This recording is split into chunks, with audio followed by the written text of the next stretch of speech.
दोस्तों मैं हूं राहुल और आप देख रहे हैं आपका अपना चैनल मार्केट करोड़पति। और आज हम बात करेंगे आपके प्यारे शेयर एसबीआई कार्ड्स की। तो एसबीआई कार्ड्स के दोस्तों Q4 के नतीजे आ चुके हैं। तो अब देखिए इस शेयर में क्या होने वाला है। तो दोस्तों पहले इसकी समरी पे चल लेते हैं। इसका रेवेन्यू फोरकास्ट है ग्रोथ करने का 26.9% और अर्निंग ग्रोथ करी है इनकी 65.3% पास्ट ईयर में।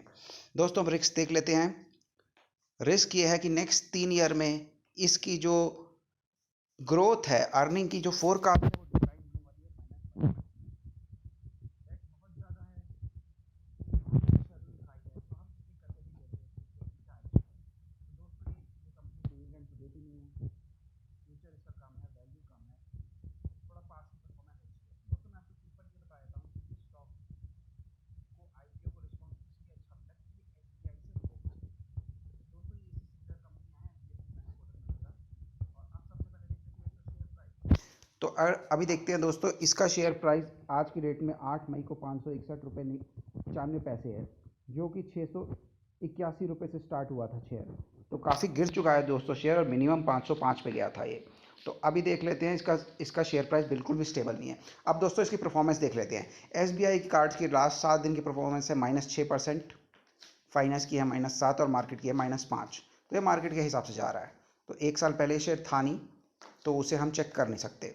अब दोस्तों शेयर होल्डर के रिटर्न को हम देख लेते हैं। शेयर होल्डर में अगर आप देखें 90 दिन 30 दिन का रिटर्न दिखा दें आप, तो 30 दिन में इसने फाइनेंशियल 1.7% बढ़ा है, बट ये -3% घटा है। तो कोई मतलब नहीं है दोस्तों कि फाइनेंशियल बढ़ रहा है और ये घट रहा है। ठीक है, अब हम सबसे पहले आ जाते हैं इसके वैल्यूएशन में। ये बहुत ही क्रिटिकल पॉइंट है दोस्तों। इसका जो वैल्यूएशन है कंपनी का वो बहुत ही ज़्यादा है। अगर आप देखें 38 के पी पे है ये लगभग 150 से ज़्यादा रुपए का शेयर नहीं है दोस्तों। ये रीज़न इसका ये है कि इसका जो प्राइस टू अर्निंग रेशो है वो है 38 और फाइनेंशियल शेयरों का प्राइस टू अर्निंग रेशो होता है दोस्तों 10-11 के आसपास, जबकि मार्केट का भी 10 है।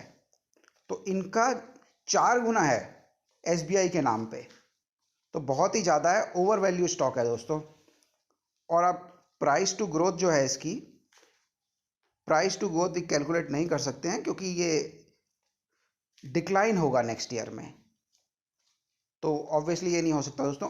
अब दोस्तों इसका देखिए price to book ratio 12x का इसका प्राइस टू बुक रेशो है, 12 टाइम्स, और जबकि फाइनेंस में 0.5 रहता है और मार्केट का भी 0.7 है। तो ये सब दर्शाता है कि बेसिकली इसकी प्राइसिंग बहुत ज़्यादा है। दोस्तों अब देख लेते हैं फ्यूचर ग्रोथ। -5.6% की फ्यूचर की नेगेटिव फोरकास्ट है। आप देख सकते हैं, अगर आप यहाँ पे देखें 2020 मई में 89 बिलियन रुपीस पर ईयर का रेवेन्यू है और 15 बिलियन का इसका जो अर्निंग है वो है। अब अगर हम एस्टिमेट करें नेक्स्ट ईयर का, 15 से 11 हो जाएगी दोस्तों अर्निंग,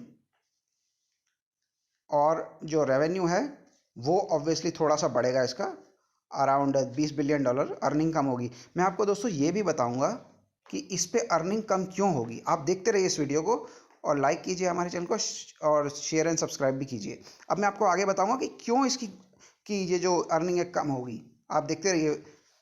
अब देखिए दोस्तों कंपनी का बता रहे हैं -5% का डिक्लाइन, जबकि अगर आप देखें बैंकिंग और दूसरा इंडस्ट्री का फाइनेंशियल से रिलेटेड कंपनीज का, उनका 13% का एस्टिमेट है। और जो मार्केट है ऑब्वियसली वो थोड़ी सी ज़्यादा है, उसमें और अच्छी अच्छी कंपनियां भी हैं। और अब सीधा सा दोस्तों इसका देख लेते हैं हम। अगर इसमें आप सेविंग अकाउंट में पैसा डालेंगे तो इससे ज़्यादा आ जाएगा आपके पास। तो अभी ये देख लेते हैं। अर्निंग पर शेयर ग्रोथ की फोरकास्ट मैंने आपको बताई दी है। 16 रुपये का ईपीएस है और इसका एस्टिमेट है 12 रुपये जाने का। तो कम हो जाएगा इसका EPS next year. So future return equity में फ्यूचर जो इसके कंपनी ने 23 जो फ्यूचर आरओई है वो 23% बता रही है कंपनी। इंडस्ट्री के 6.7 है। सो इक्विटी पे ये ग्रोथ बता रही है कंपनी दोस्तों। अब हम देख लेते हैं इसकी पास्ट परफॉर्मेंस क्या रही है। 39.9% का एनुअलाइज अर्निंग ग्रोथ है, जो कि अच्छा है। तो आप देख सकते हैं इसका रेवेन्यू काफ़ी अच्छी तरह बढ़ रहा है दोस्तों। बट इसका जो मार्जिन है वो नहीं बढ़ रहा, और मार्जिन बहुत ही स्लो बढ़ रहा है कंपेयर टू द रेवेन्यू। तो पास्ट मैंने आपको बता ही दिया, अच्छा है, 30.9% का है, इंडस्ट्री का 15 था और मार्केट का 16 था। तो पास्ट परफॉर्मेंस अच्छी, जैसे मैं आपको शुरू में बताया था, पास्ट परफॉर्मेंस अच्छी है। रिटर्न ऑन इक्विटी भी पास्ट में अच्छा था, अभी अभी ओवर वैल्यूएड है स्टॉक। तो अभी हम देख लेते हैं फाइनेंशियल हेल्थ इस कंपनी की। दोस्तों ये बहुत ही क्रिटिकल पॉइंट है इस सब चीज़ का। मैंने आपको बताया था अर्निंग बढ़ नहीं रही है और इतने ज़्यादा ओवर वैल्यूज़ हैं, तो फाइनेंशियल हेल्थ कंपनी की अच्छी नहीं है। मैं आपको दिखाता हूँ क्यों अच्छी नहीं है। ये देखिए दोस्तों, इसका डेट बढ़ता ही जा रहा है, बढ़ता ही जा रहा है, बढ़ता ही जा रहा है। इक्विटी 11 है तो डेट 60 है, इक्विटी 14 हुई तो डेट 82 हो गया। अब मैं आपको ऐसी चीज़ दिखाता हूँ दोस्तों, इसमें जब आपको पता चलेगा इसमें क्या गड़बड़ है। आप देखिए यहाँ पे एकदम से इन्होंने डेट लिया है। ये देखिए दोस्तों, अगर आप क्रिटिकल पॉइंट देखेंगे यहाँ पे, ये है 31 मार्च। इन्होंने 31 मार्च पे डेट क्यों लिया है? 31 मार्च पे इन्होंने डेट इसलिए लिया है ताकि जो पिछले साल का इनका जो प्रॉफिट एंड लॉस है वो अच्छा चलता रहे। दोस्तों जब कंपनी इस तरह की चालाकियाँ करती है तो आप समझ लीजिए कंपनी में चल रही है गड़बड़। ठीक है, तो ये पहली बात है। अब बैलेंस शीट इसकी देख लीजिए, 172 बिलियन का डेट है। तो डेट टू इक्विटी रेशो आप निकाल ही सकते हैं कितना ख़राब है। अभी आप देखें, इक्विटी है, डेट है 172, सो 4 टाइम्स है रेशो, जो बहुत ही ख़राब है दोस्तों। तो अभी मैं आपको दिखा देता हूँ, डिविडेंड ये कंपनी दे नहीं रही है कुछ भी, डिविडेंड यील्ड ख़राब है, फोरकास्ट भी डाउन है। ठीक है, अभी आ जाते हैं इसके मैनेजमेंट पे और शेयर होल्डिंग में क्या ये तो मैंने आपको एक सिम्टम बता दिए कि ये है, वो है, ये है। अब ये सब क्यों है आपको ये देखना है। ठीक है, क्यों इसका रेवेन्यू नहीं, इसका अर्निंग नहीं बढ़ रहा, क्यों मार्जिन नहीं बढ़ रहा, क्या इशू है। दोस्तों सबसे पहले आ जाते हैं आप मैनेजमेंट में। मैनेजमेंट में आप देखेंगे बोर्ड का टेन्योर। दोस्तों जो अच्छी कंपनियां होती हैं उसमें अगर एक मैनेजिंग डायरेक्टर होता है, वो एटलीस्ट 5-6 साल तो रहता ही रहता है। अब यहाँ टेन्योर है 1.4 ईयर्स का। ठीक है, और इनकी 66 लाख इनकी कंपनसेशन है सीईओ की। हरदयाल प्रसाद हैं 59 ईयर्स के। पहले ये एसबीआई हैदराबाद, तो एसबीआई हैदराबाद के ये चीफ जनरल मैनेजर थे। उसके बाद ये यहाँ के हेड बन गए। सीईओ का कंपनसेशन मैंने आपको बता ही दिया है, कुछ ज़्यादा डेटा है नहीं तो इसके बारे में ज़्यादा बोल नहीं सकते। तो ये एमडी हैं इसके, तेजेंद्र भसीन, दिनेश मल्होत्रा, इंडिपेंडेंट डायरेक्टर, ये सब हैं। ऑब्वियसली इसमें फैमिली के लोग कम हैं। तो अब आप ये देखिए दोस्तों, अब मैं आपको बताता हूँ इनसाइडर ट्रेडिंग क्यों हो रही है, क्यों ये गड़बड़ हो रही है। देखिए अगर आप देखेंगे लास्ट 3 महीने में, ठीक है, 1.4 करोड़ के शेयर बेचे गए हैं, 22,000 शेयर बेचे गए हैं। मैं आपको बाद में बताता हूँ कि किसने और क्यों शेयर बेचा है, आपको और ज़्यादा पता चलेगा। ये देखिए दोस्तों, SBI state bank of India ने इसका शेयर बेचा है 86 लाख का, 29 अप्रैल को। ठीक है, अब मैं आपको एक और चीज़ दिखाता हूँ,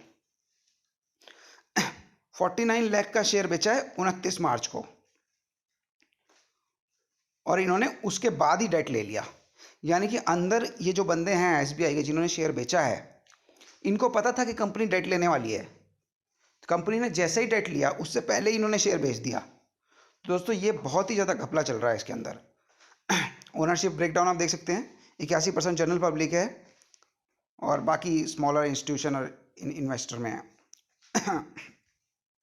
अब आप देखिए दोस्तों, कार्लाइल ग्रुप ये इसका हैवीएस्ट इन्वेस्टर है और वो 19% होल्ड करते हैं टॉप 25। अगर मैं आपको दोस्तों एक और चीज़ दिखाऊंगा जिससे आपको लगेगा, ये देखिए कार्लाइल ग्रुप का, कार्लाइल ग्रुप के पास इसके 14 करोड़ शेयर हैं दोस्तों, 83 बिलियन वैल्यू है उन शेयर की। अब मैं आपको ऊपर एक चीज़ दिखाता हूँ, मैंने आपको दिखाया था कि कितनी इसकी मार्केट कैप है। 527 बिलियन में से 83 बिलियन इनके पास ही हैं शेयर। ठीक है, और अभी मैं आपको एक और चीज़ दिखाता हूँ, आपको पता चलेगा कि ये लोगों ने क्या किया है इस शेयर का। अगर तुम्हारे पास 83 बिलियन शेयर हैं, कंपनी अभी लिस्ट हुई है, देन यू नो कि वो क्या हो रहा है कंपनी में। और दोस्तों अभी मैं आपको एक और चीज़ दिखाता हूँ कि इसमें क्या हुआ है। इन्होंने 83 बिलियन का तब है जब ये 38 बिलियन का 38% के शेयर बेच चुके हैं। लास्ट रिपोर्ट हुआ है दोस्तों, देखिए अगेन आप देखिए इसमें 31 मार्च को रिपोर्ट हुआ है, तब तक ये 38% के शेयर बेच चुके थे।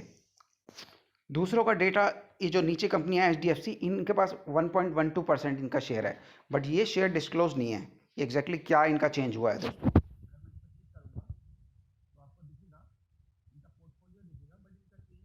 क्लैरिटी नहीं है दोस्तों इसमें। 5 बिलियन का इनके पास भी शेयर्स हैं। तो बेसिकली जो मेन इन्वेस्टर है इनका, उसने ही शेयर बेच दिया इनके 40% जो उसके पास था। तो इनको पता होगा कि कंपनी में क्या हो रहा है, या आपको पता होगा कंपनी में क्या हो रहा है? SBI को पता है कंपनी में क्या हो रहा है, या कोई दूसरे को पता है? अब देखिए दोस्तों, मैंने आपको बताया था कि इनका रेवेन्यू तो अच्छा जा रहा है, बट इनकी अर्निंग नहीं हो रही। अर्निंग क्यों नहीं हो रही दोस्तों? कार्ड कैसे बिकता है? कार्ड को लोगों को कॉल करना पड़ता है, 36 बार कॉल करना पड़ता है, जब जाके एक कार्ड बिकता है। तो इनको चाहिए कॉल सेंटर के लोग, बहुत सारे लोग। अब कॉल सेंटर में भी पहले सस्ते लोग मिलते थे, अब महंगे लोग मिलते हैं। अब ये देखिए आपको, इसको 2018 में 724 एम्प्लॉय थे इनके 31 मार्च 2018 में, और एक साल बाद इनके हो गए हैं 3.8 टाइम्स, मतलब 3800 हो गए हैं। मतलब इन्होंने 5 गुना एम्प्लॉय बढ़ा लिए हैं। अब 5 गुना दोस्तों अगर एम्प्लॉय बढ़े हैं, ये देखिए एम्प्लॉय 724 थे 31 मार्च को, और 30 सितंबर को हो गए 3800, यानी 5 गुना। तो दोस्तों अब हम चेक करेंगे, अगर एम्प्लॉय बढ़ता है तो रेवेन्यू भी क्या उसी रेशो में बढ़ेगा। अगर एक बंदा कॉल कर रहा है, वो एक ग्राहक को ला रहा है, तो 100 बंदे कॉल करके क्या 100 ग्राहक को लाएंगे? ये एक बार देखते हैं हम। इससे आपको पता चलेगा कि बिजनेस कितना ग्रो हो सकता है। पैसा कम से कम लगाए, या बिजनेस तभी ग्रो होगा जब पैसा लगेगा उसमें। अगर बिजनेस तभी ग्रो होगा जब उसमें पैसा लगेगा, तो वो बिजनेस कभी प्रॉफिट नहीं कमाएगा दोस्तों, क्योंकि उसमें आप पैसा डालोगे तो पैसा बनेगा, पैसा डालोगे तो पैसा बनेगा। अभी हम एक बार फाइनल देख लेते हैं कि 31 मार्च से सितंबर 30 तक इसका रेवेन्यू क्या हुआ है, 5 गुना हुआ है कि नहीं हुआ। एम्प्लॉय इन्होंने 5 गुना कर लिए, तो इनका रेवेन्यू भी बढ़ना चाहिए ना दोस्तों। कॉलिंग ही तो कर रहे हैं वहाँ बैठ के, कोई घर घर जाके तो कार्ड बेच नहीं रहा, कॉल करता है, फिर बात होती है, फिर कागजात करते हैं। तो अब इसका रेवेन्यू देख लेते हैं दोस्तों। ये इसका रेवेन्यू आप देखिए, इक्विटी का है ये, मैं आपको दिखा देता हूँ। हाँ, रेवेन्यू देखिए दोस्तों, ये 31 मार्च पे आप इसका रेवेन्यू देखिए 70 बिलियन था, और सॉरी रेवेन्यू था 43, और फिर हो गया 68। ठीक है दोस्तों, तो रेवेन्यू कितना बढ़ा? रेवेन्यू बढ़ा 60% लेट से, बट एम्प्लॉयज़ कितने बढ़ गए?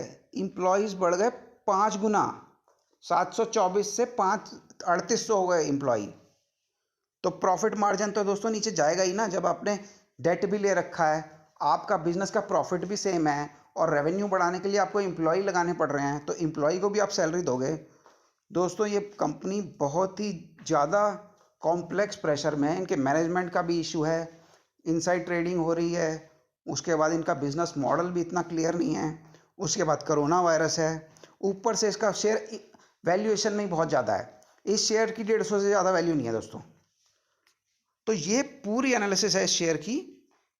आप हमारा चैनल सब्सक्राइब कीजिए, आपको ऐसी न्यूज़ मिलेगी जो आपने कहीं देखी नहीं होगी, और लाइक करिए और शेयर करिए इसको।